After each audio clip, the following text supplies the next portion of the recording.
Oke, setelah Ken Arok memutarbalikkan fakta, dia diangkat menjadi aku.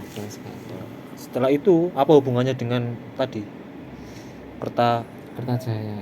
Jadi gini, saya pernah mendengar sebuah cerita ya. Jadi sebelum Ken Arok jadi aku kan namanya ada aku namanya Tunggul Ametung. Jadi aku Tunggul Ametung ini sebenarnya sudah dirumorkan ya, jadi pengen menggulingkan kerajaan Kediri, Kertajaya itu. Salah satunya apa? Dia merekrut merekrutnya sebagai pasukan. Salah satunya Ken Arok itu direkrut. Jadi Ken Arok itu direkrut sebagai pasukannya. Nah, ini juga salah satunya ada penguat juga. Dia memperistri Ken Dedes. Nah, dimitoskan Ken Dedes itu kan siapapun yang menjadi suaminya Ken Dedes maka dia akan jadi raja. Sedangkan dulu Ken Dedes adalah istrinya Tunggul Ametung. Iya, dia sepertinya itu Tunggul Ametung itu sepertinya mengambil Ken Dedes itu bukan karena mungkin karena cinta, kan cantik ya orangnya ya. Kita bayangin Ken Dedes itu cantik. Ya mungkin salah satunya juga alternatifnya karena memang dia pengen kekuasaan. Karena mitos. Iya, mitos. Dan itu memang dia menikah dengan Ken Dedes itu sepertinya tanpa perizinan ayahnya Ken Dedes itu. Resi siapa namanya. Jadi ibaratnya seperti diambil paksa. Sehingga sama Tunggul Ametung itu yang kawin lari. Ya, seperti itu. Jadi akhirnya Resi tadi ini mengutuk kayak ibaratnya ya. Ya, kamu nanti akan ada karmanya seperti ini. Kamu ngambil anak orang lain kayak gitu ya. Akhirnya nah Ken Arok ini ya mungkin ambisi juga ya. Jadi dia mendengar dari guru spiritualnya namanya Lofgawe itu ya, pendetanya di Tumapel itu ya. Itu bilang kalau siapapun yang memperistri Ken Dedes dia akan jadi raja. Wah, ini kesempatan ini. Nah, itu dan itu terbukti, tapi memang terbukti ya anak-anaknya Ken Dedes ini kan semuanya jadi raja. Iya. Ya dari Ken Dedes itulah nanti akan ada kerajaan Majapahit itu dari Ken Aroknya. Kemudian dengan Tunggul Ametung itu raja kerajaan Singosari sehingga jadi Kertanegara itu. Jadi emang Ken Dedes inilah ya. Terus diambil tadi balik ke ceritanya Ken Arok terus ngambil. Iya, Ken Arok itu kan pesen keris ya, Empu Gandring itu ya. Jadi Empu Gandring ini disuruh membuat keris. Dia pengen pesennya kalau bisa 2 minggu atau berapa minggu, pokoknya dibatasi lah. Lah, Empu Gandring ini kan orangnya profesional ya. Jadi membuat memang benar-benar butuh kualitas tinggi dan sebagainya. Akhirnya ketika sudah berkali-kali Ken Arok datang itu kan belum jadi. Berarti nggak profesional. Ya, kalau profesional dengan sungguh-sungguh ya. Dia tapi mungkin perfeksionis, bukan mungkin ya karena dia tahu kan biasanya resi itu kan tahu saat durunge pinara. Oh, itu mau digunakan untuk ini, akhirnya dilama-lamakan kan juga nggak tahu. Konsepnya kan nggak tahu. Cuma memang ketika apa ya, belum sempurna rangka atau apanya ya, itu sama Ken Arok dilihat-lihat, wah ini bagus sekali ya, langsung lah dibunuh Empu Gandring itu ya. Kemudian Empu Gandringnya yang dibunuh sama Ken Arok. Mungkin dia ingin menghilangkan barang bukti ya, kan dia pengen keris ini jangan sampai ada yang tahu bahwa keris ini miliknya Ken Arok, karena keris ini nanti akan menjadi senjata untuk membunuh Tunggul Ametung. Jadi orang yang membuat keris itu harus dibunuh juga. Jadi saksinya hilang. Jadi Tunggul Ametung langsung mengutuk. Oh, 7 turunan ya. Itu yang mengutuk Tunggul Ametung apa? Maaf, Empu Gandring yang mengutuk. Kayak keliru. Ya, seperti 7 turunan? Ya, siapapun nanti 7 orang lah ya. Dan keturunanmu juga nanti kalau mesti akan saling membunuh dengan keris itu. Sampai 7 turunan. Ya, sampai 7 dari kali. Kerisnya Empu Gandring. Iya. Dan itu adalah hasil daripada kutukannya Empu Gandring terhadap Ken Arok. Oke. Setelah itu dia pakai kan dikuasai sama Ken Arok. Dia simpan. Kemudian dia hanya memberitahu kepada Kebo Ijo. Kebo Ijo adalah temannya Ken Arok. Jadi Ken Arok ini sudah masuk curhat. Memang ini apa namanya skenario ya, Kenaro. Saya tak beritahu Krisnya loh bagus, kebujukan seneng. Oh iya. Ini teman di pasukannya Tenggelam Metung itu ya. Kamu boleh pinjam. Oh iya ta? Iya boleh pinjam. Wis pinjam wis, tapi jangan beritahu kalau ini milik saya. Wis aku nggak apa-apa, itu milik kamu dan sebagainya. Wis ini bawa. Akhirnya sama Keboijo itu diperlihatkan teman-temannya, itu aku duwe keris. Akhirnya semua itu kenal, oh itu kerisnya Keboijo. Oh. Fitnah, korban. Iya, fitnah. Emang dari dulu fitnah sudah ada. Keboijo tidur, kerisnya dicuri sama Kenaro. Akhirnya Dipakai untuk membunuh Tenggelam Metung pas tidur. Jadi yang jadi tersangkanya Keboijo. Iya, ketika keris itu ada di Tenggelam Metung, orang tahu ini kan kerisnya Keboijo. Akhirnya Keboijo tertuduh, Kenaro jadi pahlawan. Kita tangkap Keboijo, kita hukum mati dan sebagainya. Keboijo belum sempat ngomong iki keris siapa, nggak bisa menjelaskan, langsung dihapus dari sejarah. Dibunuh mungkin ya. Dibunuh aparat pengadilan karena nggak ada berita tentang Keboijo ngomong. Iya. Jadi Kenaro itu sudah menghilangkan. Tapi bisa nggak suatu saat saksi. ketemu bukti bahwa Keboijo itu ngomong? Nggak, soalnya nggak ada sejarah mencatat. Mulai Bisa Farisasi mencatat ya. Saya mengerti mau ketemu prasasti Keboijo ngomong bahwa yang kok dikolai di Singosari. Oke, setelah Kenaro menguasai wilayah Singosari, akhirnya Kenaro membuat Kenaro memperisti Ken Dedes dan membuat sebuah kerajaan baru. Ya, yaitu ketika dia sudah jadi aku, datanglah para Brahmana itu dari Kediri mau menyampaikan curhatnya. Itu Pak Des Bagong mau. Itu. Pak kereta Jawa. Kereta Jawa. Brahmana terbang ya, Pak. Sing langsung jadi curhatnya itu langsung kayak diadai ombo ya, apa namanya? Tumbuh lah tutup. Ngono ya.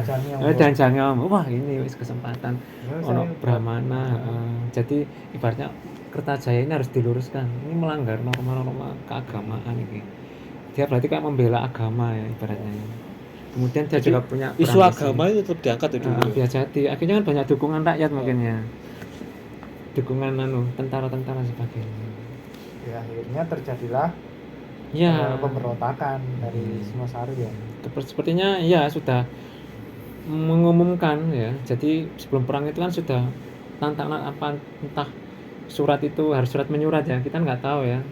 SMS ya. Mungkin kan janjian dulu. Janjian. WA grup. WA grup. Di WA aku, Bu. Grup aku, Bu.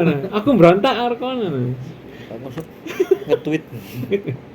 Akhirnya janjiannya di lapangan dan peperangannya itu sepertinya nggak 1 tahun itu, tahun 1 tua. Jadi kayaknya 2 tahun ya peperangan. Tahun 1220 sampai 1222. Jadi selama 2 tahun. Jadi perang kan ya sempat.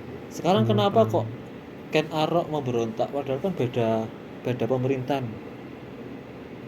Ya, salah satunya kan dia ambisi itu lagi kan, ambisi pengen menguasai Kediri itu. Pengen menguasai Kediri juga.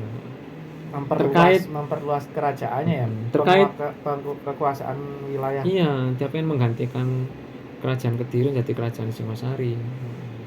Seandainya nggak ada Kenaro gitu kan nggak ada kerajaan Singosari, nggak ada peninggalan. Kalau dilihat dari besarnya kerajaan Singosari sama Kediri tadi besar mana pada akhirnya? Pada akhirnya Singosari kan nanti mencapai kejayaan pada masa Kertanegara. Dan Kertanegara itu wilayahnya nggak hanya di Jawa Timur, salah satunya. Berarti kan itu Kenaro ini kerajaan siapa tadi? Singosari. Singosari itu setelah Kenaro berarti bukan dia mengalami masa puncak jayanya, berarti bukan Kenaro. Bukan masanya Kenaro berarti ya. Kenaro itu nanti dibunuh sama ya perintis. Pewaris. Kenaro itu perintis. Iya, Kenaro perintis, bukan pewaris ya. Kalau kita kan pewaris ya. Kita penceladu. Jadi Kenaro nanti dibunuh sama Anusapati. Anusapati ini anaknya Tenggelam Metung dan Ken Dedes. Karena Ken Dedes diberitahu sing matani bapakmu iku. bapak dirimu. Kemudian Anusapati dibunuh oleh Tohjaya. Pas saya itu Tohjaya adalah anak Ken Arok dengan Ken Umang. Jadi Ken Arok ini Punya istri banyak. yang diketahui Ken Dedes sama Ken Umang. Jadi kayak selir mungkin atau permaisuri yang keberapa. Lah Tohjaya hanya sebentar ya memerintahnya. Kenapa? Karena dikalahkan sama Wisnuwardana. Wisnuwardana ini adalah atau Ronggolawe namanya. Anaknya Tunggulametung dengan Ken Dedes ya. Anaknya Anusapati lah ya. hah anak Anusapati Iya, Anusapati namanya Ronggolawe. obatnya cucunya Tunggulametung. Betul, cucunya Tunggulametung. Jadi dia dendam, anak ayahku dibunuh. Anak ayahku Anusapati. Akhirnya dia dendam. Lah, Tohjaya meninggal. Lah ini Wisnuwardana kan Ronggolawe jadi Wisnuwardana jadi raja. Dia memerintah bersama-sama dengan Mahesa. Jenar. Kondi. Jeneng Mahesa Jenari kayak wilayah Wali Songo ya. Iya. Mahesa Cempaka. Mahesa Cempaka itu adalah keturunan dari Ken Arok dengan Ken Dedes. Jadi walaupun Buyut canggah lah. iya beda ayah tapi sama satu keturunan ibu ya. Buyut lah ibaratnya. Nah, Ken Dedes tapi mereka rukun. Jadi pemerintah itu bersama-sama Wisnuwardana dengan Mahesa Cempaka bersama-sama. Nah setelah anaknya Wisnuwardana itu namanya Kertanegara. Kertanegara inilah Singosari mengalami kejayaan. Jaya. Berapa tahun kira-kira kejayaannya Singosari? Itu kerajaan Kediri sudah hilang. Berarti Sudah pada dikalahkan Ken Arok. masanya Masih ada. Oh, masih ada. Jadi diperkirakan masih ada apa namanya orang yang memerintah di Kediri. Jadi Kediri itu bukan berarti kosong ya. Tetap ada ada. orang, tetap ada. Tapi pemerintahnya ikut Kediri. Apa sudah jadi wilayahnya Wilayah Singosari? Singosari. Oh, ya kan tetap wilayahnya Singosari kan. Lah itu ada nama pemimpin sini nama Jaya Katuang Di di Kediri. Kediri. Heeh. Jombang melon di Jombang. Jombang melokan Surabaya wae. Wilayah Karisedenan. Apa anu nih S ya? Oke, setelah itu berarti kerajaan Singosari mengalami kejayaan. Dia bisa menguasai Nusantara ya?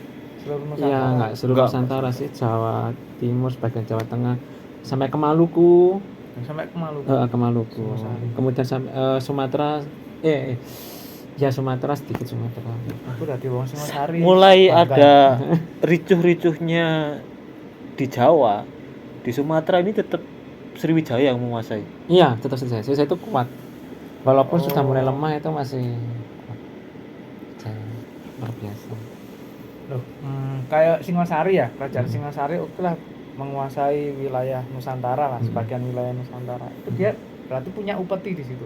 Ngambil upeti-upeti atau gimana? Iya, Pajak atau sistemnya seperti itu. Jadi kerajaan bawahan atau wilayah bawahan itu harus menyerahkan upeti tiap tahun sekali. Jadi harus menghadap, menyerahkan upeti itu sebagai bentuk ikatan. iya tunduk Wilayah. Jadi memang wilayah itu nggak harus dikuasai tentara, nguasai enggak. Belum perang pun sudah mendengar, wah Singosari ya, waduh itu kuat ya. Akhirnya mereka inisiatif bayar. mengirim utusan. utusan inisiatif aja wes, kita nggak usah diperangi, kita anu aja memberikan upeti apa ya sudah, otomatis mereka sudah masuk wilayah Singosari. Kadang memberikan anaknya buat jadikan selir. Iya bisa jadi. Anak ya, jadi rojo ya. Anakmu pakai selir. Dipateni wong. Resiko. Yang belum terjawab iki. Resiko. Keris empu gandring iki mateni sapa? Ya, pitu ya. Terus menawi mandi. Kerismu gandrengi mlayune nang ndi? Ya, yang pertama yang terbunuh Keboijo. Top 7 orang yang di Ini ada yang terputus saya. Keboijo. Kemudian Tunggulametung. Tunggulametung. Anusapati. Tunggulametung dhisik. Tunggulametung. Iya, Keboijo. Ken Arok. Kenara termasuk Iya, bagian Ken Arok dibunuh oleh Anusapati Pakai lewat keris gandring. empu gandring katanya. rata-rata. Empu gandring terhitung enggak? Iya, Terhitung 7. Kayak ya. Aja dihitung dhisik ya, coba. Engko nek enggak ganep hitung ya. Oke, pertama Bojo. Bojo. Kemudian Tunggal Metung, Hmm. Kenaro, Hmm. Anusapati. Terjaya. Kemudian ini Tajaya meninggalnya bukan karena keris ya. Dia luka-luka akhirnya menghilang gitu ya. Anusapati. Ini kita nggak tahu apakah ini Kertanegara dibunuh juga dengan keris itu. Karena Kertanegara juga mati. Posisinya saat itu. Matinya 5. itu karena keris itu. Nah, Ya iya, supaya kan, ganep 7 tapi rojone mati ya wis iku wis. Ojo nyekel, ojo ceritanya. ada nyekel kerisnya Bu Gandring lah. Iya. Pokoknya SP itu aman. Pokoknya urung itu sik ono korban maneh kan. Ya itulah ya. Yo. Ya namanya mitos. Kok enggak 65 kok angka 7 apik kok ya. Oke, kerajaan Singosari akhirnya menjadi kerajaan yang sangat besar di Indonesia. Betul. Terus akhirnya dia kalah dengan Mojopahit. Enggak. Akhirnya Singosari ini ya Raja Kertanegara ini dikhianati oleh besannya. Besannya Jakatwang dan itu diperkirakan dia di Kediri. Jadi Raja Kediri atau ya pokoknya kayak itulah. Kayak aku atau apa ya istilahnya. dikhianati lagi ya. Jadi Kertanegara itu membayangkan wis kon tak dadekno besanku, anakmu tak dadekno mantu, tapi kayaknya masih ada ambisi mungkin dendam sejarah saya nggak tahu. Kediri itu ditaklukkan sama Singosari. Sekarang gantian akhirnya Kertanegara dibunuh oleh itu Jakatwang. Akhirnya Singosari hilang dari sejarah terkait raja terakhirnya sudah meninggal, diganti Jakatwang. Sepertinya mau mendirikan kerajaan baru dan nggak tahu apakah nanti kerajaan Kediri atau Berarti apa. Jakatwang ini menduduki singgasana Singosari. Iya, tapi pemerintahnya di Kediri nggak di Singosari. Berarti diakuisisi. Iya, posisinya. Ya, tetap kerajaan kekuasaannya berarti pindah lagi ke Kediri kan. Ya? Sepertinya mau Penguasaannya berarti Kerajaan. Berarti kerajaan Singosari memberikan upeti lagi kepada Kediri kan. Iya, kalau seandainya mau berjalan, tapi Jakatwang itu kan hanya memerintahnya sebentar. Karena apa? Karena ada Raden Wijaya ini sini. Ya, Raden Wijaya ki sapa maneh? Raden Wijaya adalah anaknya Mahesa Cempaka tadi yang saya ceritakan. Jadi masih keturunannya Kenaro sama Ken Dedes, Raden Wijaya. Raden Wijaya lari Kalah, Singosari kalah iya. sama Jakatwang, Raden Wijaya lari ke Madura. Ke Madura itu kerajaan sendiri atau Di situ ada namanya seperti pejabat namanya Arya Wiraraja. Jadi di sana dia berlindung. Kemudian Arya Wiraraja diberitahu wis kon ndek kene ae, ayo adewe mengabdi nang Jakatwang. Berarti Madura ini masuk wilayahnya Singosari kan? Iya dulu. Karena kan misalnya Jawa Timur masih Madura. Akhirnya Arya Wiraraja bersama Raden Wijaya menghadap Jakatwang. Raden Wijaya mungkin ya wis pokoknya bosone minta maaf atau apalah ya, wis mengakui lah ya. Tapi masih ada dendam di situ. Kon Raden mateni Wijaya masih ada dendam kepada Jakatwang karena sudah membunuh orang Kertanegara. mertuanya, membunuh mertuanya. Akhirnya itu dia minta izin buka itu tanah Tarik. Tarik itu iya tanah yang ceritanya nanti cikal bakalnya kerajaan Mojopahit. Nah, itu kan banyak buah mojo yang rasanya pahit, yang namanya Mojopahit. Nah di tanah itulah dia membuka lahan, kemudian dia sepertinya membangun kekuatan di situ, membangun kekuatan untuk mengalahkan Jakatwang. Rencananya seperti itu. Tanpa sepengetahuan Jakatwang. Iya, Jakatwang nggak tahu sama sekali. Karena Jakatwang itu percaya sama Arya Wiraraja, jadi ada perantaranya. Kalau nggak ada Arya Wiraraja, Raden Wijaya nggak mungkin eksis. Mungkin Raden Wijaya dibunuh dulu ya. Iya, kalau nggak ada Arya Wiraraja dari Madura tadi. Karena Arya Wiraraja saya itu dikenal sebagai orang yang menentang cita-citanya Kertanegara. Jadi ibaratnya dia pejabat Singosari disingkirkan sama Kertanegara. Di Jakatwang itu percaya aja. Oh yo, Arya Wiraraja biyen kan oposisi. Disingkirno sampai nang Madura. Wis berarti ketika Arya Wiraraja datang aku percaya Arya Wiraraja karena dia itu sudah oposisi. Sudah posisi sama saya. Tapi sebenarnya Arya Wiraraja itu kong kali kong sama Raden Wijaya. Iki adewe gawe kekuatan yuk ngalahin Jekat Wang.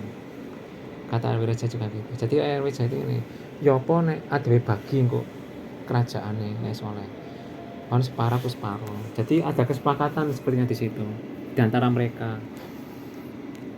Yaitu akhirnya sebenarnya kalau seandainya Tapi sebenarnya provokatornya kelihatan tuh Arya Wiraraja ya, jadi provokator ya.